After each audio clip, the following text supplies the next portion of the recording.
Friend class बेटा हमारा 11 तारीख का काम है मंडे का। सबसे पहले देखिए हमने इंग्लिश रीडिंग करनी है पेज 33 पे। पेज 33 पे आपकी रीडिंग है, देखिए ये आपकी रीडिंग है। This is a big tree. ये देख रहे हैं आप, बड़ा सा ट्री बना हुआ है। This is a big tree, its leaves are green. Leaves के स्पेलिंग आपने पढ़ने LEAVES, लीव्स आर ग्रीन। ठीक है, इसके बाद ये देखिए this is a black dog. ये ब्लैक डॉग है ना। इट्स टेल इज़ शॉर्ट, ये इसकी टेल है, दुम को कहते हैं, वो क्या है, शॉर्ट है। ये दोनों रीडिंग आपने करनी, ठीक है। पेज नंबर 33 पे उर्दू रीडिंग पे देखिए पेज 71 है। पेज 71 पे हमें रीडिंग करनी है, ये वाली। पढ़िए और लिखिए। ये देखिए, सबसे पहले आपने अम्मी लिखना है, फिर आपने लिखना है नानी जान अम्मी की अम्मी है। आपने इसको लिखना भी है, नानी जान अम्मी की अम्मी है।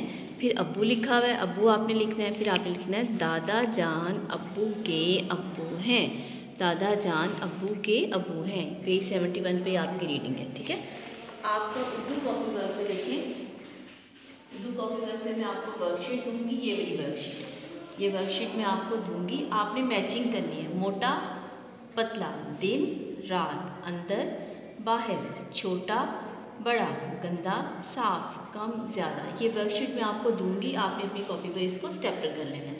ऑरल पे आपके मैथ्स के क्वेश्चंस हैं, क्वेश्चन नंबर 4 और 5 पे रिवाइज करने आपने। What places should you always keep clean. कौन सी ऐसी जगह है जिनको साफ सुथरा रखना चाहिए, आपके ऑरल सिलेबस में है। हाउस, स्कूल, स्ट्रीट, ठीक है। व्हाट शुड डू यू से व्हेन यू गेट समथिंग। जब आप किसी से कोई चीज़ लेते हैं तो क्या कहते हैं, थैंक यू, ठीक है। आप ये दोनों सवाल याद करना है। इंग्लिश कॉपी वर्क में देखिए आपने करनी है पेट एनिमल्स के नेम लिखने हैं। पेट एनिमल्स वो होते हैं जो लोग अपने घरों में जानवरों को पालते हैं। कैट, गॉड, हैन, काऊ, डॉग, ये सारे जानवर हैं ना जो आप अपने घरों में रखते हैं, इनको पेट एनिमल्स बोलते हैं। या आपने अपनी कॉपी में लिखना है, इसको याद भी करना है। ये हमारा